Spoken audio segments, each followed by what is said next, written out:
There's always something new to learn, and here in Rogue Kitchen, we learn by playing with our food. It's Rogue Kitchen Live.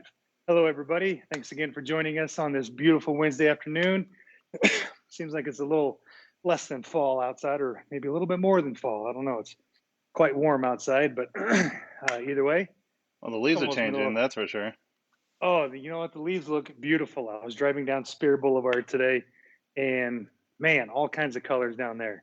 Looks very beautiful down there. But yeah, so Jimmy, how you doing today? Doing good, doing good. Good, great, Yeah, great. yeah, We're it's definitely it's hotter outside than it should be this time of year, right? I totally agree. Yeah, yeah, definitely. Almost got up to 90, I think, the other day. But anyway, aside from the weather, today we've got a dish that could kind of match a warm day like today, or it could also be something that we could cook for a much colder day. But it's an Iranian dish. Ooh, Only nice. I'm adding butternut squash to it, which is very very fall like. But it's called chicken fezanjan, and we're gonna have some walnuts in there, some brown chicken, and some pomegranate molasses. It's kind of the key ingredient with this dish. So it's going to have a very sweet flavor to it, um, but it's And also we used very that a couple of weeks ago, savory right? as well. Yeah, well, you know what, Jimmy? As a matter of fact, we used it for our Taste the World class, Oh, and nice. yeah, um, on this last distribution of food kits, and so that kind of inspired me to do this dish today. But you're right. We did use this the pomegranate molasses in another recipe that we did a few weeks ago. Now I don't remember what that Oh, was, but it was the beet puree, right? I think so. Yeah, yeah. I think it was the beet Yeah, with puree with. the faro bowl. That's right. That's exactly right. Um, so we're using it again, bringing it back around. And but today, with this Iranian dish, there's a lot of spices in there. And what I mean by spices, we've got like nutmeg, we have turmeric, we have some cinnamon in there. Um, uh, so we've got all those nice little flavors going on with that there. All right. So to start off with this dish, actually there are quite a few components to this dish, insofar as there's quite a few ingredients here. So first thing we want to do is we're going to toast our walnuts here. Got about 2 cups of walnuts here, maybe a little bit less, but I'm just going to pop these into 375-degree oven. Cannot forget those. You know what happens whenever I forget toasted nuts there, so definitely don't want to forget those. But so I've got some walnuts going there.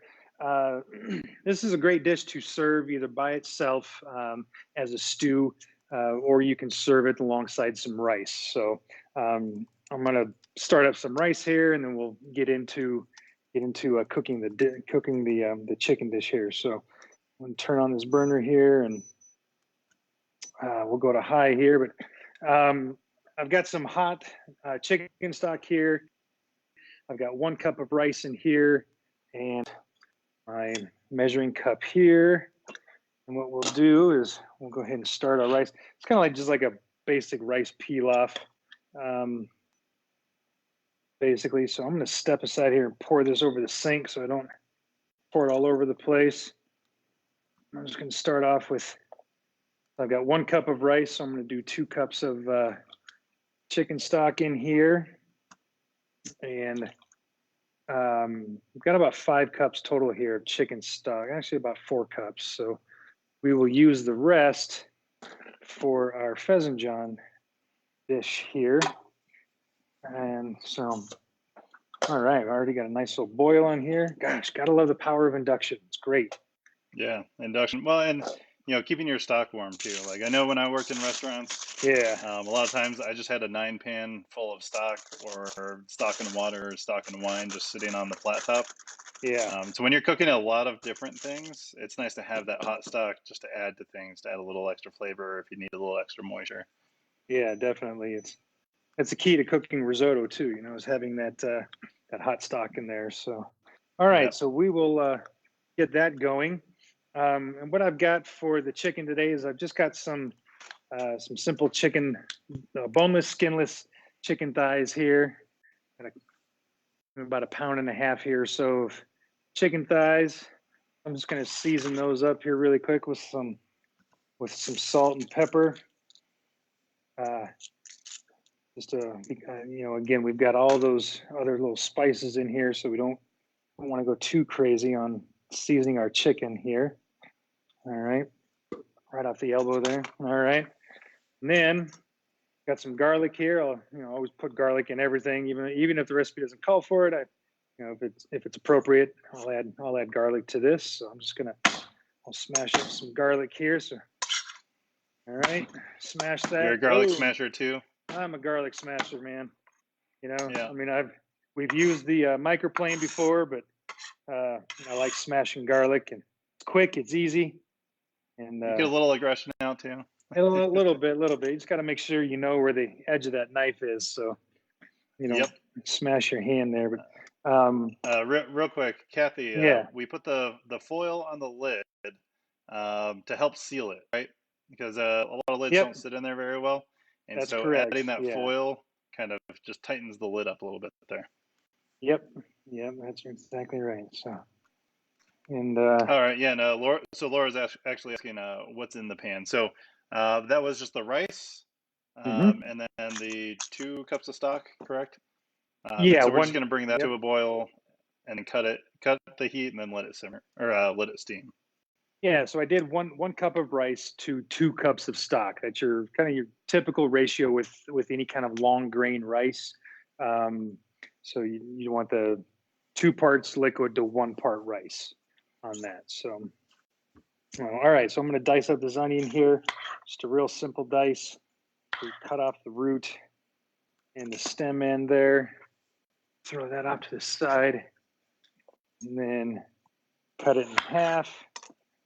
And you know we've all learned how to, well, at least, you know, working in kitchens and stuff, we have the classical way of dicing an onion, and then I worked in a kitchen where we learned how to dice an onion a little bit quicker. So that's just, you kind of see that a little bit. I just kind of take a half onion like this, and I cut into like rainbows. Yep. Rainbow slices there, holding the onion together. So we have full slices there. And I just turn the onion 90 degrees, hold it in place so we keep all those rainbow slices together. And then I just cut them into like little small dice or like 1/4 inch sizes there. So right, cut those a little bit.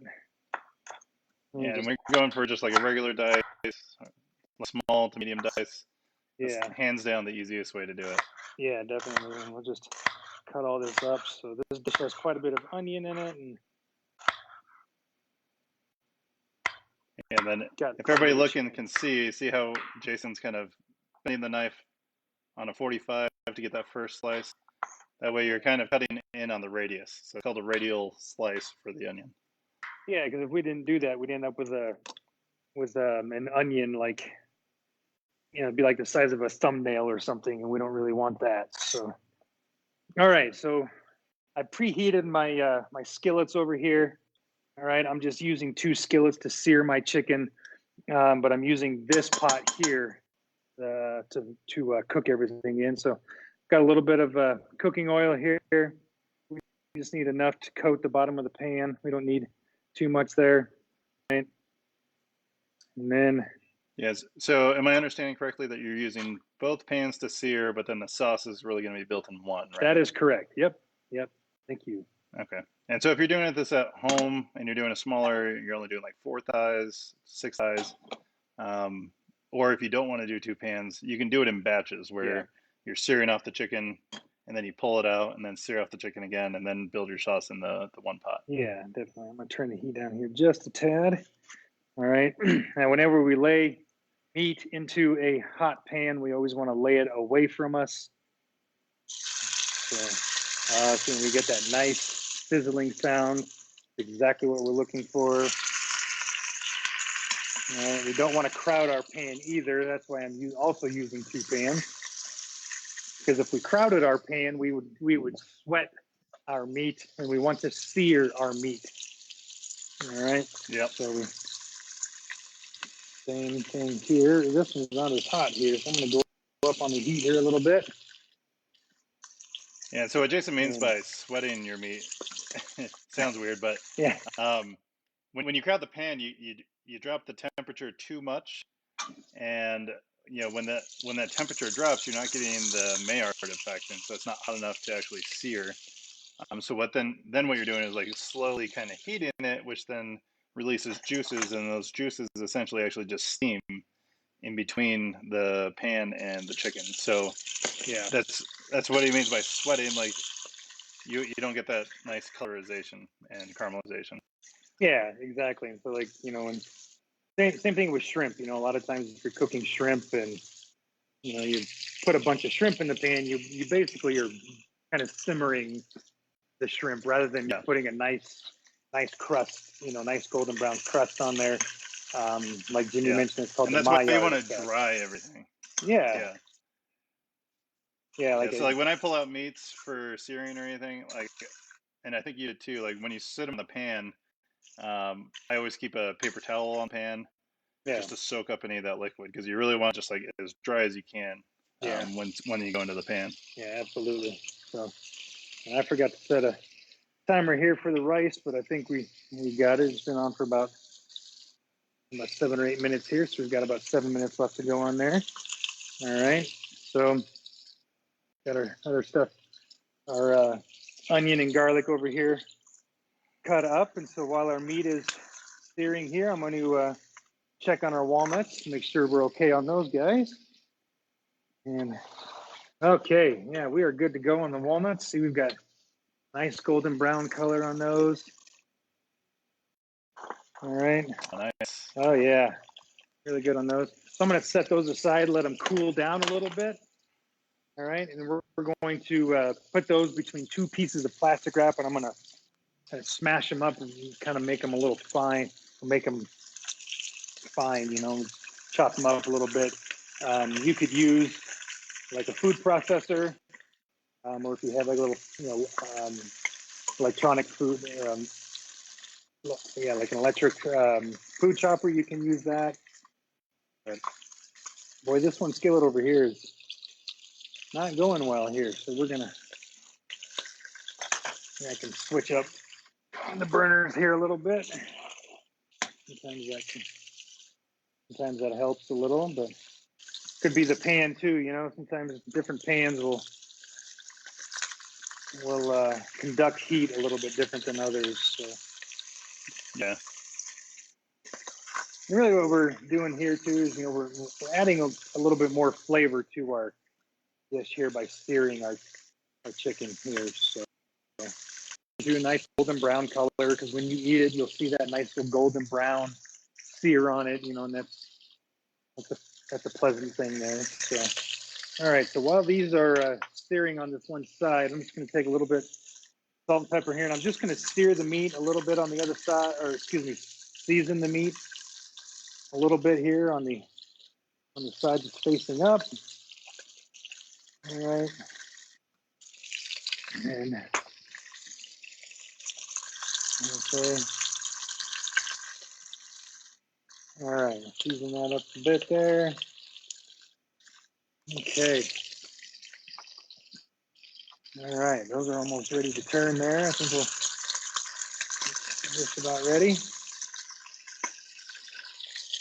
Oh yeah, see that one's good right there. We've got a nice sear on that guy there. There you go, getting some nice color. Oh yeah, I'm not getting some from the non-stick pan. And for those of you watching with us live out there, I did post a question right above my head. What's your favorite fall dish? Oh yeah, good one. This is a good fall dish. We're adding some butternut squash to get those fall flavors in there. But yeah, let us know what your favorite fall dishes are, and maybe we can hit on those in the next couple weeks too. Yeah, definitely. We've got all kinds of great fall vegetables and whatnot coming in. So All right, I think I'm going to turn on my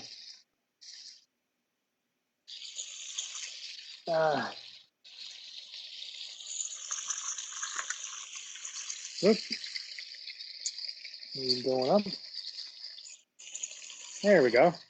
Oh, you got to watch the pans on there sometimes. I've done that with the handle sticking over there, Oh yeah. and they just spilt the stock all over. Oh man, definitely have to watch these downdrafts. Yeah. All right, there we go. Now we're getting some nice color on these guys here. All right. And then what we're going to do when these things are all done searing, we will take them take the chicken out of the pan here. All right, and we will add our garlic and the onions there. A little bit of pieces of chicken there. Along with that, I'm going to add some butter here. A little bit of richness in here and help add a little bit more flavor there. So we'll add those in. Now I'm going to add my onion in here.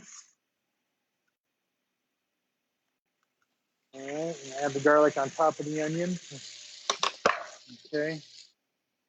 That's a good trick too, putting the garlic on top of the onion. Because you want it to start to sweat, and that's where you do kind of want that to sweat, but you don't want it to brown too much. Right, exactly. So if you kind of like start sauteing your other veg and throw your garlic on top, then you get all those garlic juices out, and then you can caramelize later as you start to stir it in. Yeah. Now what I've done here is I've seasoned this a little bit too with some salt, and that salt will pull that moisture out of the onion and garlic. And then if you can kind of see this, it kind of helps pull that fond off the bottom, those little bits, nice little brown bits that we've made with our chicken. You know, from searing our chicken, we made those little brown bits on there, and so that moisture from the onions will help pull that in there. So, all right. So now I'll go ahead and go ahead and turn off my heat here on the chicken. I'll go ahead and just we'll put our chicken straight in here like so. All right. Just so I have that going in there. Now we'll go ahead and got some brown sugar here. We're going to add in there. Kind of a little clumpy there. We'll spread it around a little bit there. And as we add our juices in here too, it'll help dissolve that brown sugar. And then we're going to add just a touch of nutmeg here. All right, we've got about 1/4 of a teaspoon here of nutmeg. We don't need too much. Yeah, nutmeg goes a long way. That flavor. A little nutmeg, yeah, definitely goes a long way there. Yeah. And then we're going to add about the same amount of teaspoon of cinnamon as well. All right, sprinkle that on there a little bit. Oh man, and then our turmeric here.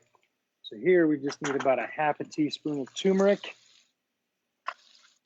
Turmeric's a cool spice. You can use it in a lot of different things. It's a nice bright color. One of the things where, like, if you don't have saffron and if you want that color of that saffron, you can always add some turmeric to it there. And so now we're going to add, if I can get the cap off here. Where is that stuff? There we go. I'm going to add about 2 to 3 tablespoons here of our pomegranate molasses here. We'll just kind of eyeball that as 1, 2.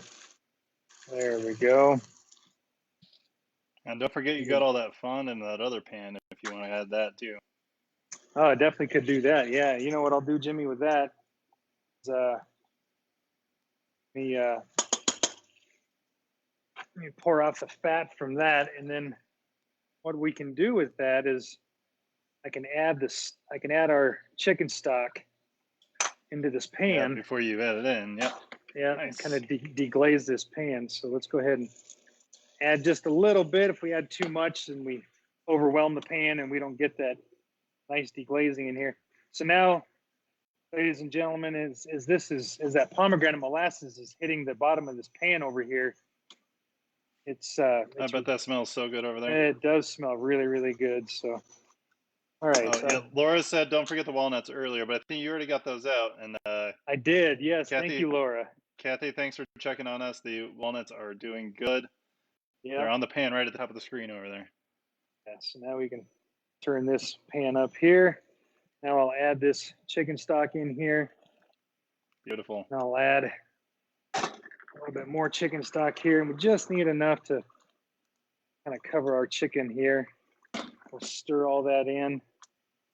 All right. Oh my gosh, it smells amazing with that pomegranate molasses, with the turmeric. Yeah, turmeric and all the, yeah. All those I other bet that smells spices great in there.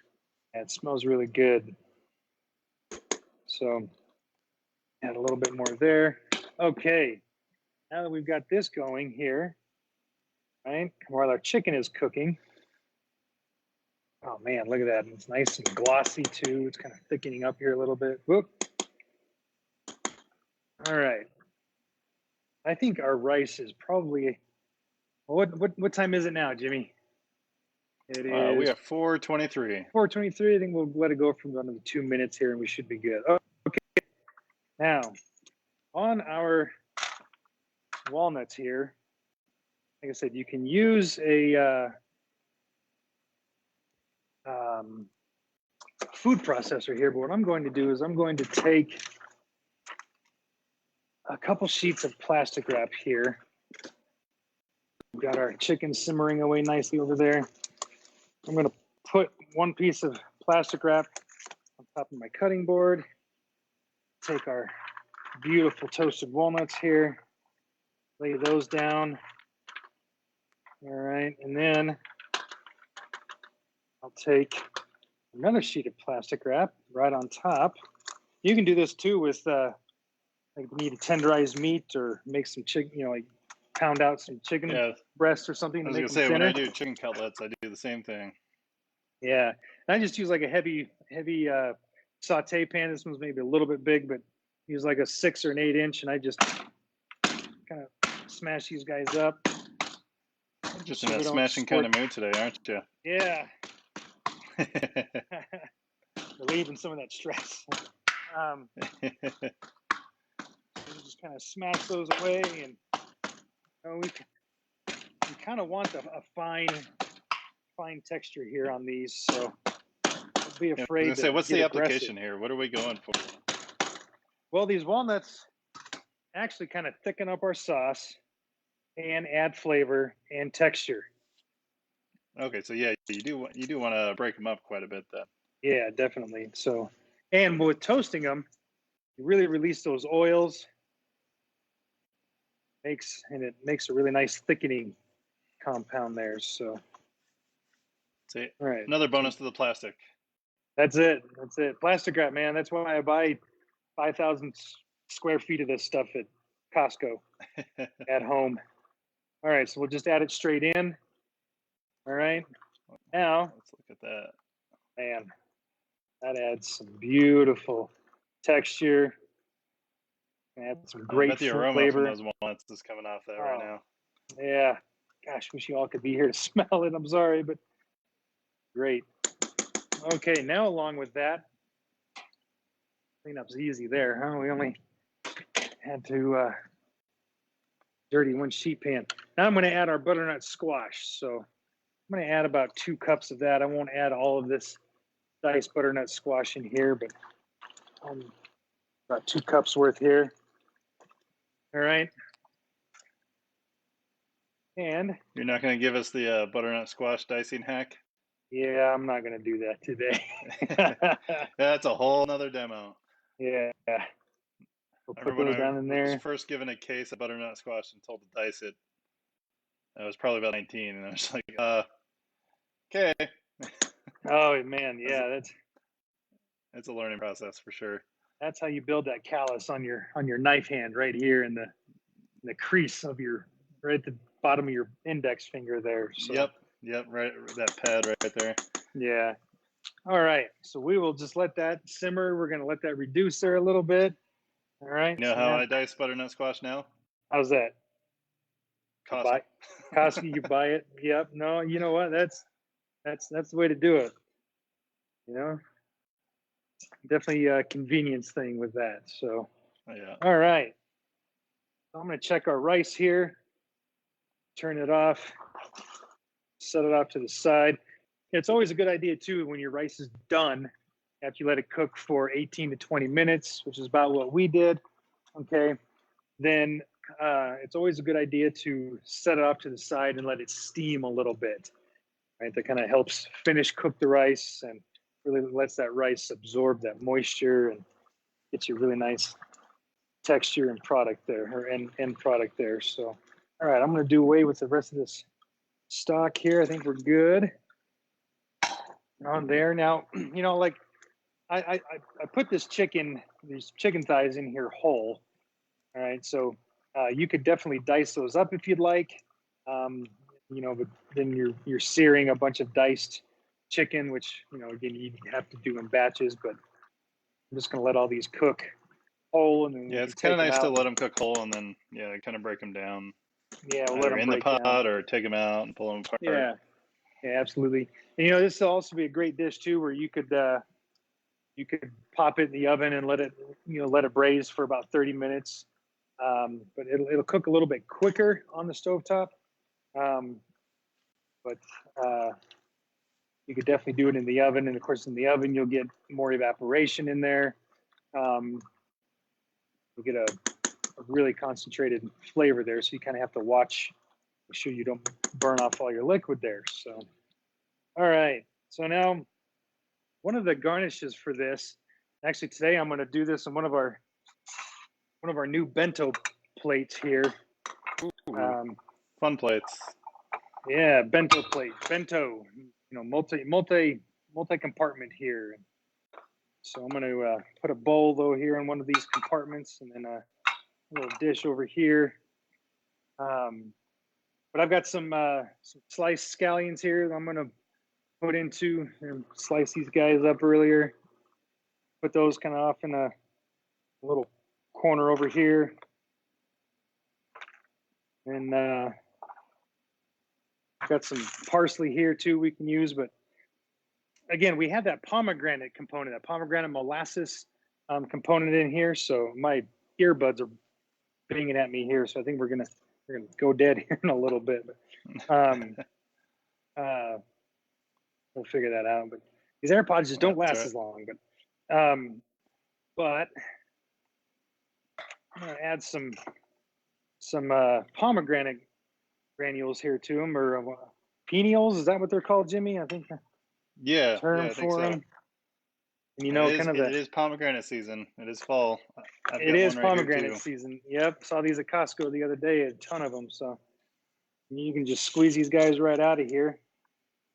You get all the juice and pick all the white stuff out, or you can just buy these already picked right out of the pod there. Yeah. You know, but just kind of when I run was your working at the fingers bistro through up them. in Windsor, Yeah. we'd have to. You can actually go through and get all the kernels without without cutting all the cutting them and losing all that juice.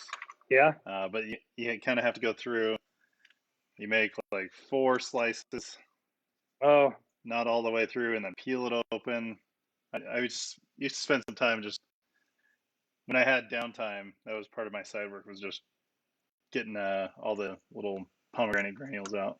Or Figuring out penials. the best way to do it, huh? Yeah. Yeah.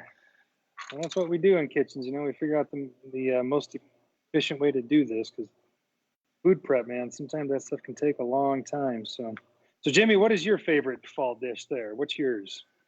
What would you say yours would be? I mean, just overall soups. Soups, One of yeah, my I like jobs. soups. One of my jobs in college was working at a bakery up in Greeley. Yeah. And I was producing soups for 3 different locations for that bakery. Oh, okay. And so I was making anywhere from 15 to 25 gallons of soup a day. Oh, wow. And it was usually at least 2 different ones, sometimes 3 different ones. Yeah. And when you're making that much soup, you get creative with it. Yeah, But definitely. yeah, I love just making soups with whatever is on hand, whatever's available, leftover and such, and just throwing stuff together. Yeah, That's definitely yeah, and making that light chicken dumpling soup is definitely one of my favorites. chicken dumpling soup. Oh, nice. Nice. I haven't played with the chicken dumplings too much there. We should do one of those someday, but Yeah, so it's fun to make the dumplings, but it's also, if you're in a hurry, yeah. like the quickest chicken dumpling soup is literally just a rotisserie chicken. You pull all the meat off, you got your stock, you dice up your veg, your mirepoix, Yeah. and then take a can of Grand's biscuits and just cut them into like 9 pieces per biscuit, and Yeah. drop those into a boiling pot of stock with all the fixings in it. Oh, yeah. And they simmer up, and they actually make great dumplings. Nice. Speaking of soups, when I was working at the Broadmoor Hotel, I once had a Russian banquet captain say that in Russian culture, if you can make a really good soup, you're a really good chef. That's kind of interesting there. But anyway, Well, I uh, mean, yeah, because I mean, if you think about it, you got your protein cookery, your vegetable cookery, your stock. yeah. If you're making everything from scratch, but then you're also Okay. pulling all these different flavors into one pot. Yeah, absolutely. All right. So now I've got some pomegranate peniels here. I think I got a little bit of the pith in there, but we'll throw some of these into the cup here. And we can, the idea with these bento bowls is you can, it really kind of separates all of your food products there. Then you can assemble them. You can put as many pomegranate things as you want in there. You can add a little bit of scallion. You can add a few more scallions if you want, or we're going to chop up some parsley here in a bit. There we go. Do that there. Okay. Let's see, we're gonna take a look at your pheasant John over there. It looks pretty good. You still got some liquid. It's rolling hard. Yeah, maybe it could be turned down a little bit there. But I think we're good. I'm going to stir that guy you're up. good. Yeah. All right. I think we are good on that. I'm going to go ahead and turn that guy off. We're going to pull it off to the side. All right. And Jimmy, can you still hear me okay? Yep, we're good. Yep. Okay. I got a little bit left in this left ear over here, I think. So, all right. Oh, yeah. Our rice is good. Set that off to the side. All right. We got some flatbread here. I'm going to pop into the oven for a minute or two. Nice. Hey, Mahaley. Thanks for joining us again. Okay. Now our rice is nice and fluffy. Comes apart in individual granules there. It doesn't look all busted up. Nice and fluffy, and it doesn't have like jagged edges on there. Usually when rice is overcooked, it's got some jagged edges on there. And yeah, or sometimes you get the browning on the bottom. Browning, yeah. Sometimes that's good. Like sometimes when you get that, and I think Chef Watson was telling me about some dish. I think to go with this, that there's like a traditional way of cooking the rice. You brown it. Yeah, it's this dish. It is. And then you almost have like a rice patty cake type thing. Yeah. It's crunchy. Okay, so now I've got some parsley here. We'll chop up some parsley really quick. Now let's get it all in here. Here we go. It's like I do the cilantro, kind of roll it up a little bit, gather it all together, and then just little thin slices. Flat leaf parsley is the best to do this with. You get some flat leaf or some nice little slices in there. Just do the whole stem and everything. There we go. Take out our bigger pieces there. Okay, so what did that simmer for? About 15 minutes there? Yep. Yeah, I think 10 so. or 15 minutes there. Okay. So now I'll take, here, let's put that off to the side. And then I'll take tongs. Okay. Take some of our wonderful chicken here. Take a couple pieces. And we'll just kind of cut these up into chunks here, kind of falling apart, which is really good. We know our chicken's cooked. Chicken thighs are a little forgiving too with that. You can cook them a little bit harder than you can, on chicken breasts. And Yeah, you can. I love chicken thighs for most everything. Yeah, chicken thighs are amazing. It's definitely my favorite cut of the chicken, Yeah, other than the little oyster that nobody else ever gets because I hate it. That's right. That's the best on turkey, Okay, so I'm going to use a little scooper here. Looks a little cafeteria style, but for this, it's kind of fun because you get this nice little ball on top there. A little bit of parsley on top of there. So, all right, we'll take our chicken thighs here, put them in our bowl. Oh, yeah, and we'll take a little bit of our sauce in a spoodle, between a spoon and a ladle. Oh, hold on there we go. Spoon and a ladle, a spoodle. That's one of my favorite kitchen tools. Now let's take some of our juice with our butternut squash. Oop, drizzle it everywhere. Put it right on top like so. Get a little bit more of that walnut butternut squash in there. A little bit more sauce. Ooh, man, nice and glossy. Looks delicious. Beautiful. Oh, excuse me. There we go. Kind of clean up our dish and our area here a little bit. Working clean. Have a fun little plate though, and then yeah, it's nice because you get all your components and you can kind of build it how you want. But for presentation here, I'm going to take a few of these little peniels here and throw these on top. A little bit there. And I think that is it. We've got our rice, our chicken butternut squash pheasant with our pomegranate molasses in there and butternut squash. Got our pomegranate peniels there. All right. And kind of some of our accoutrements there, just a little bit of parsley and a few chopped scallions there. Yeah, some delicious fall flavors there with the pomegranates and the butternut squash. I love a butternut squash soup with pomegranates on top. Oh yeah, definitely good. And then without I think even with the butternut squash in here, I think this would be a great dish. We could freeze too, and make little portions of it, and something that could that you could freeze and then pull out when you needed a meal, and you got dinner ready to go here. But the amount that I've cooked here it'll probably feed about 6 people. But again, you could definitely store some and save it for later. Yep, that's a great thing about fall dishes too. Is like you can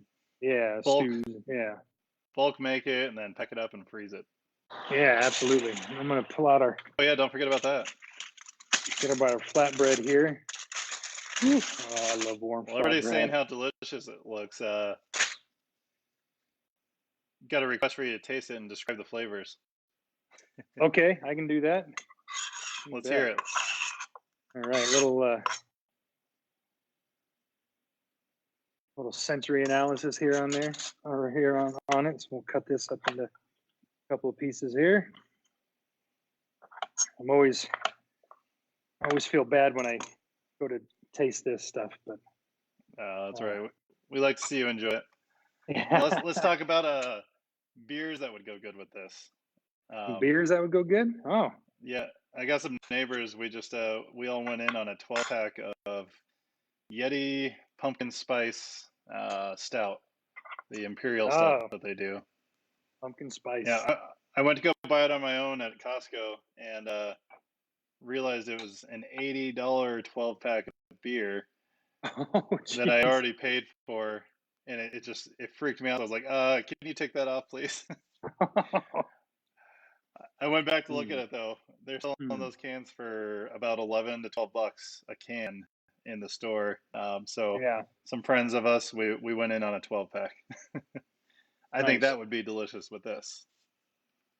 I think you're right. I think like a nice IPA or something like that, because we've got this the flavors of this are, you get a kind of a punch of sour and sweet. That that molasses is a little sour.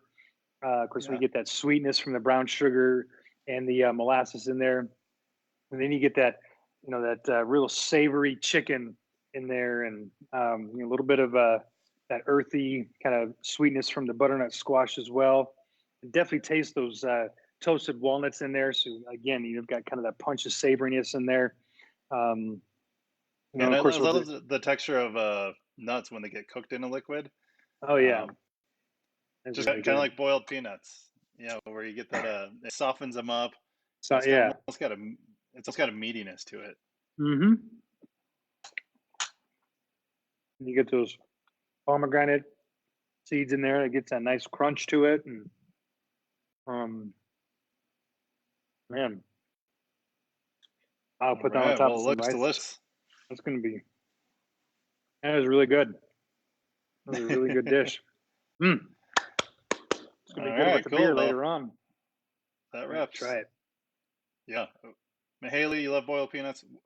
We love boiled peanuts in this household. Jason, you like boiled peanuts. I do like boiled peanuts, and I never had boiled peanuts We all know until Dean Hardegre loves her boiled peanuts. she sure does, and she was the one who introduced boiled peanuts to me, and uh, yeah, no, they're great. I, I really like those. I really do. Yeah. They're a lot Yeah. of fun to eat. Mahalia, I'm not from the South, but I lived down there for a while. My dad lives down there. Him and his wife, we go visit them all the time, and there's some really great food down there. I picked up a lot of my cooking techniques from down there too. And you Yeah, too, Jason. You trained down in the South too. I did. I learned a lot from Southern cooking and a couple of Southern chefs that I worked for, but that's definitely how I learned how to do a lot of my cooking. And I kind of learned how to do the low and slow thing with both with dry heat and Yep. barbecuing, and excuse me, and then braising as well. And Yep. wow, those are my two favorite cooking techniques: braising and low and slow. Basically, is what I really like. So it's definitely a lot of fun Yeah. in there. Yeah. And with my dad being in Louisiana, I had to learn how to make gumbo and etouffee and all that. And Yeah, that just the roux is a skill in its own. it definitely is. It definitely is. I didn't realize how much of a skill that is, but yeah, it's something you got to always tend to and constantly stir, and definitely a great skill to have there. So cool. Wow, that's a really All great right. dish for So coming fall, up, and cool. yeah, yeah. So coming up next week, I'm gonna have a conversation with Meg Brown from Medically That'll Correct. be fun. We're gonna talk a little bit about our CBD cooking with CBD class. Yep. Talk a little bit about the industry and how it's changing and growing. And that'll kind of be the start of what we're gonna start calling Rogue Conversations. Yay. So we're gonna have a podcast type style interview with people from the industry, just talking about current topics and how everybody's faring during COVID, or things they're coming up with and innovations that are happening right now. So that'll be the kickoff of that, and we'll keep that going. And then after that, Jason is going to do a nailed it with his kids. Kids nailed it. Yep.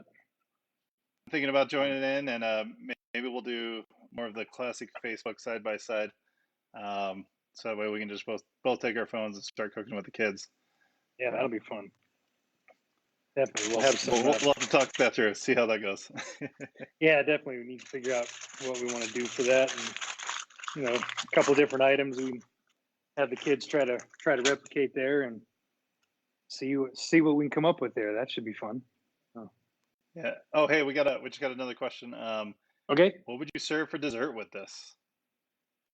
I want to serve dessert with this. Probably I mean, there's just some sweetness in here, some richness, but I'm almost thinking maybe like a baklava, um, Hmm. or maybe some type of like a light cake of some sort. I Yeah, I mean, mean, if you didn't have the rice that you were serving with it, I would say a rice pudding would be delicious rice with it. pudding would be really good. Yeah, Oh, and I so think if you're you opted absolutely right. to, yeah, if you opted to skip the rice for the entree, a nice rice pudding would be delicious. Yeah. Add some raisins and some cardamom and stuff, and And I if think you that would go like, pretty good. and if you like bread pudding, why not do like a croissant bread pudding with some raisins or currants in it? Oh man, that'd be There delicious. you go. Nice. Yeah, Some of the nice one. best bread pudding that I used to make was at the country club. And we would take the leftover pastries, Hmm.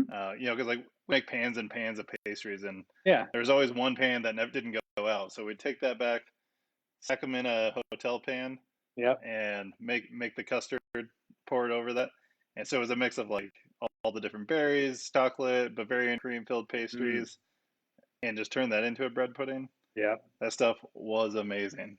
Oh yeah. And when I worked at the Farrington House, we had a banana croissant bread pudding, and Nice. we would make croissants every morning, just serve with all the with all the breakfast, and then anything that was left over, we'd pull that aside, cut it up, and then we'd make our bread puddings with that, and bananas, and I think it had like some Myers rum in there, some raisins.